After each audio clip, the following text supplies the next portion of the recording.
to Maluka IAS. आज हम एक टॉपिक ऐसा डिस्कस करने जा रहे हैं which is about a DRDO scientist, how he was honey trapped and how he shared the sensitive information regarding Agni missile, the BrahMos missile and the defence things. तो recently it was very much in news that a scientist from DRDO, he was working at one of the facilities of Defense Research and Development Organization known as DRDO in Pune, and he was arrested by the ATS, Anti-Terrorism Squad of Maharashtra, and he was found to have had contact with an agent, with an ISI agent, with a female ISI agent, how she trapped him and how he leaked the sensitive information to her. So this context ये रहेगा पूरी video का, पूरे lecture का, कि how he was honey trapped और कौन सी information है जो उन्होंने लीक की थी एंड कौन से चार्जेस के अंडर उन्हें अरेस्ट किया गया था. So what is the charge? The accused scientist was in touch with the PIA through, अब जो उन्होंने he was in contact with that ISI agent through the social media, through the WhatsApp messages, through voice calls और video calls जो होते हैं WhatsApp पे, तो उनके साथ उसके थ्रू कांटेक्ट में थे. एंड जो नंबर था it was basically +44 London based number, और उसके साथ वो जो थे चैट करते थे, ईमेल और सारी जो इन्फॉर्मेशन है लीक की थी, बिकॉज ही इज अज्यूम कि he was very fond of boasting his work ki I have done this and these are that is the reason why he leaked those information. Now officials have said that despite holding a responsible position, now if you are working with DRDO, you have to be responsible, क्योंकि आप कोई भी information छोटी सी भी leak करोगे, it may be a threat to the internal security of the country. अगर आपने कोई डिफेंस रिलेटेड इंफॉर्मेशन जो है किसी के साथ शेयर किया, वो भी सेंसिटिव इंफॉर्मेशन, वो भी एक ऐसे डिपार्टमेंट की which works for the safety. So officials have said that despite a responsible position, जो DRDO ऑफिशियल है, he has misused his post, thereby compromising sensitive government secrets. So there's a reason why they are called sensitive, because they can't be leaked. If they are leaked, then they will be a threat to the security of the country. That is why it is claimed that he has misused his position. Now जो भी इन्होंने information leak की है, अभी recently कल ये हुआ है कि ATS ने पूरी चार्जशीट इनके ऊपर फाइल किया, और उस चार्जशीट में जो भी व्हाट्सएप मैसेजेस के थ्रू जितनी भी इंफॉर्मेशन जो इनके सामने आई है, उसमें ये पता चला है कि when the female ISI agent used to ask about have you tested Agni 6 missile, what about the BrahMos missile, तो उन्होंने बताया है कि ये इसको टेस्ट किया गया और इसको थोड़े दिन बाद टेस्ट किया जाएगा. तो इस तरीके की जो इन्फॉर्मेशन है वो उन्होंने सब जो है उस एजेंट को जो है प्रोवाइड की है. Now this information can B a threat. तो और भी जो इन्फॉर्मेशन है रिकवर की जा रही है कि और क्या क्या है जो उन्होंने शेयर किया है. नाउ ऑफिशियल सीक्रेट एक्ट, अब वो कौन से एक्ट के अंडर जो है वो ये सब शेयर नहीं कर सकते हैं, या अब उन पे जो है ATS ने कौन से चार्जेस लगाए. तो उन्हें ऑफिशियल सीक्रेट एक्ट ये 1923 में आया था ब्रिटिशर्स के टाइम पर. The Britishers introduce this official secret act of 1923, और इसके थ्रू जो है इनके पर उन्हें जो है इसके सेक्शन 123 के थ्रू जो है सेक्शन 1923 के थ्रू जो है उन्हें अरेस्ट किया गया है. नाउ इट स्टेट्स क्लियरली, और यही एक्ट जो है बहुत क्लियरली ये मेंशन करता है कि actions which involve helping in enemy state, अगर आप किसी भी एनिमी स्टेट को इंडिया के अगेंस्ट हेल्प कर रहे हो,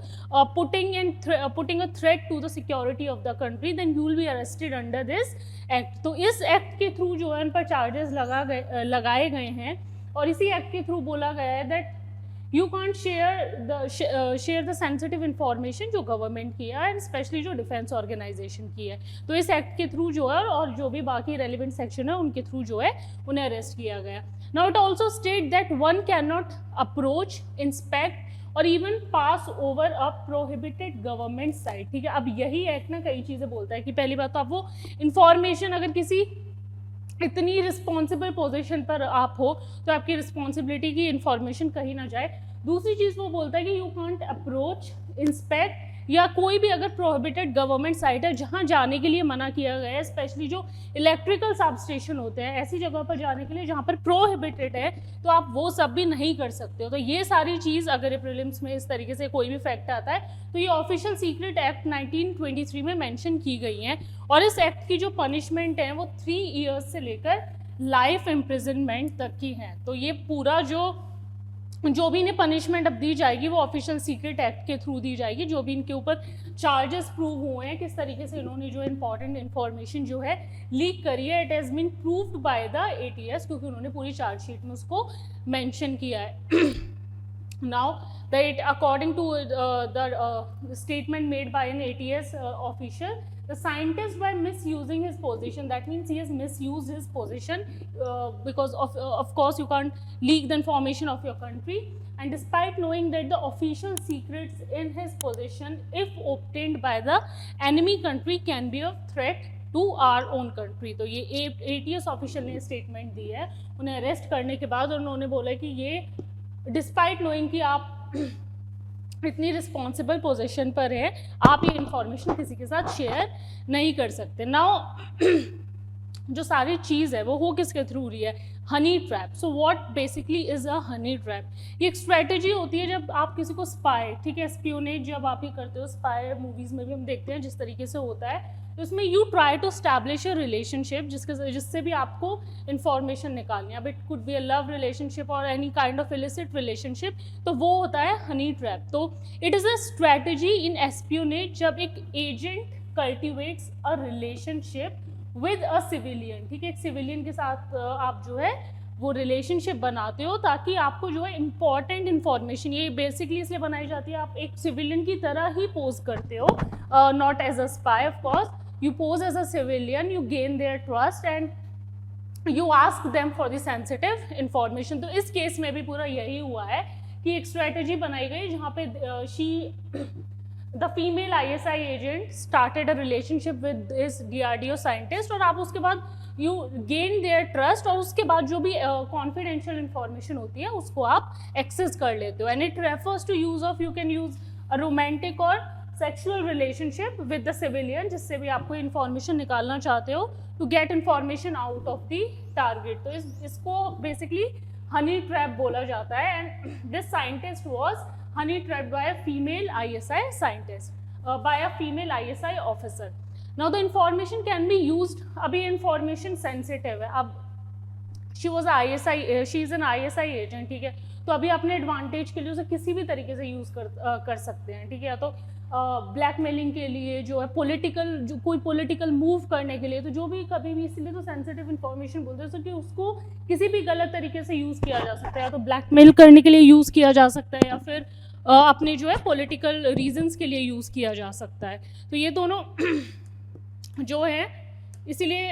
इस इंफॉर्मेशन को लीक नहीं होना चाहिए. नाउ व्हाट इज़, ये ऐसा पहली बार नहीं हुआ है, this is a disturbing trend जो इंडिया में अब काफ़ी टाइम से कुछ ना कुछ ऐसे केसेस जो है सामने आ रहे हैं. इससे पहले फरवरी 2023 में एक ITR के सीनियर टेक्निकल ऑफिसर को अरेस्ट किया गया था, बिकॉज उन्होंने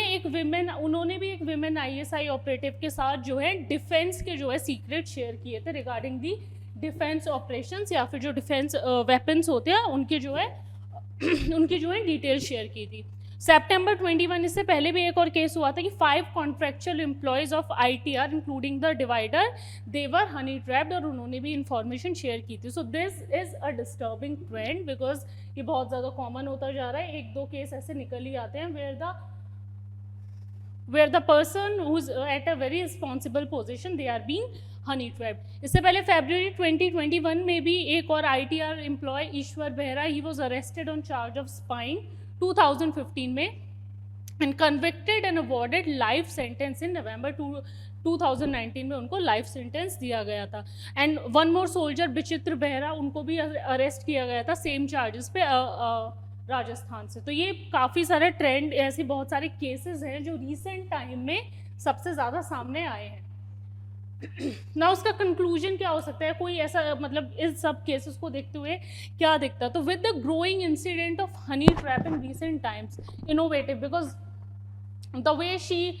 she targeted this DRDO scientist की अपना 3 email ID शेयर किया to gain his trust, gave the password of those email IDs. तो इस तरीके से जो है they are trying very innovative ways to gain the trust. उनका जो मोडस ऑपरेंडी है वो बहुत ज़्यादा इनोवेटिव हो गया है स्पेशली, और वो टारगेट करते हैं डिफेंस फैसिलिटीज़ को, ताकि डिफेंस की जो इंपॉर्टेंट इन्फॉर्मेशन है, इंडियन मिलिट्री की जो इंपॉर्टेंट इन्फॉर्मेशन है उसको निकाल सकें, जिससे ऑफकोर्स अगर आप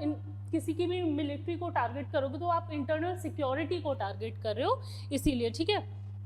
नेक्स्ट इज रेगुलर सेंसिटाइजेशन। अब ये जो आईबी और हमारी जो भी स्पाई एजेंसी ये जो होती है, they try to do this regular orientation और सेंसिटाइजेशन प्रोग्राम आपको वार्न करने के लिए कि यू शुड नॉट बिकम, क्योंकि ये बहुत कॉमन है इस सर्विस पर अगर आप हो तो ऐसे टारगेट्स जो हैं आपके पास आएंगे, then you should be aware, you should be intelligent enough कि आप इस टारगेट में जो है, आप इस टारगेट में नहीं फंसोगे। Now what these officers can do, अगर इनकी तरफ से आईबी और वो सब अपना काम कर रहे हैं कि प्रॉपर जो है ओरिएंटेशन दी जा रही है, बट जो ये पर्टिकुलर सोल्जर्स हैं ये क्या कर सकते हैं कि अगर आप ऐसी जगह पर पोस्टेड हो तो यू शुड, मतलब या तो लिमिटेड सोशल मीडिया यूज़ होना चाहिए या फिर नहीं होना चाहिए। इस तरीके से आप कर सकते हो कि जो सोशल मीडिया है you should restrict its use, and secondly never share your identity on such platform। कभी भी ये होता है ना कि अगर आप कर भी रहे हो सोशल मीडिया यूज़ तो never share your identity कि आप कहाँ काम कर रहे हो, अगर आप ऐसी सेंसिटिव ऑर्गेनाइजेशंस में काम कर रहे हो। And apart from enhance surveillance, आप एम्प्लॉयज़ पे आईबी की तरफ से क्या हो सकता है कि सर्विलेंस बढ़ाया जा सकता है अपने एम्प्लॉयज़ पे हैं, and including the scrutiny of change in behaviour, you know